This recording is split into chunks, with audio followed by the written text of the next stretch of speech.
Some killers may have thought that taking the lives of their victims was the end of their nightmare, but for these murderers, it was just the beginning. Haunted by the memories of their victims and tormented by their spirits, they were forced to confront the horrors of their crimes for the rest of their lives. You could even say that karma is a bitch.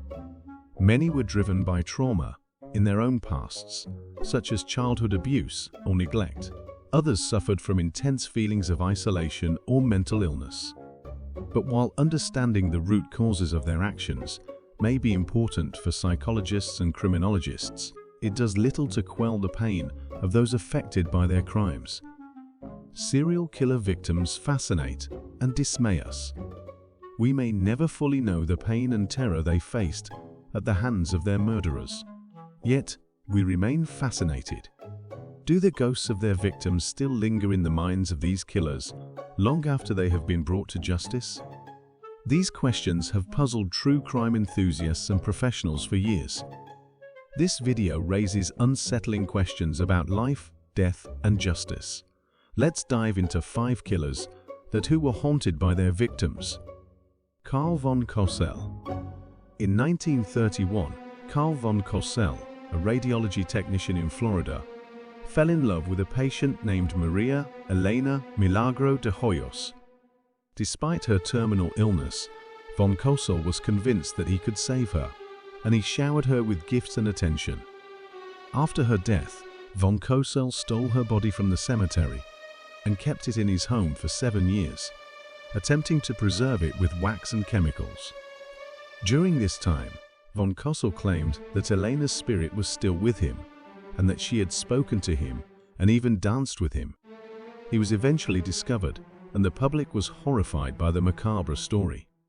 Von Cosell was charged with grave robbing, but he was not charged with murder because Elena's body was so decomposed that it was impossible to determine the cause of death. Charles Walton. In 1945, a farm laborer named Charles Walton was brutally murdered in Warwickshire, England. His body was found with a pitchfork driven through his neck and his throat was slit. The murder was never solved, but some locals suspected that it was the work of witchcraft. One suspect, a local man named Alfred Potter, claimed that he had seen Walton's ghost following him and whispering threats. Potter was eventually committed to a mental institution, and the murder of Charles Walton remains a chilling, unsolved mystery. James Cam. In 1978, James Cam was a college student in Arizona when he murdered a young woman named Linda Borges. After the killing, Cam claimed that he could hear Linda's voice in his head, taunting him and telling him to turn himself in. Despite these haunting thoughts, Cam went on to commit another murder, this time of a 13-year-old girl. He was eventually caught and convicted of both murders, and he later claimed that he had been under the control of an evil spirit. John Lindley Frazier. In 1970, John Lindley Frazier, a troubled drifter, broke into the home of a California family and murdered all 5 members. After his arrest, Frazier claimed that the spirits of the victims were haunting him and that he could hear their screams in his head. Frazier's trial was sensationalized in the media, and he was ultimately convicted and sentenced to death.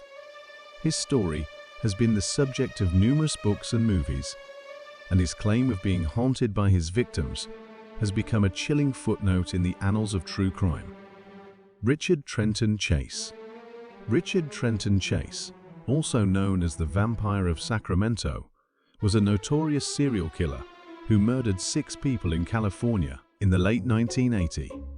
Chase was known for his bizarre behavior, which included drinking the blood of his victims and collecting their organs. After his arrest, Chase claimed that he was being controlled by aliens and that he could hear their voices in his head.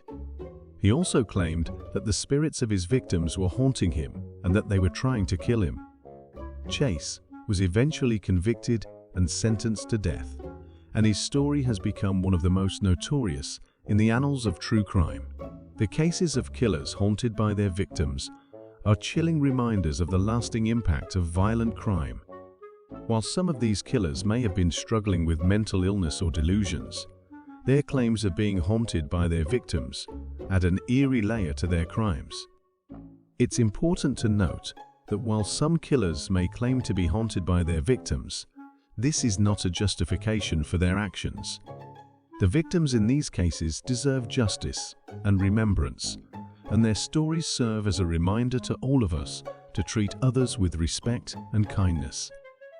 In conclusion, the cases of killers who are haunted by their victims are some of the most disturbing and fascinating in the world of true crime. While some may dismiss these claims as delusions or insanity, there is no denying the impact that these haunting experiences had on the killers themselves. These stories serve as a reminder of the dark side of humanity and the importance of seeking justice for those who have been wronged.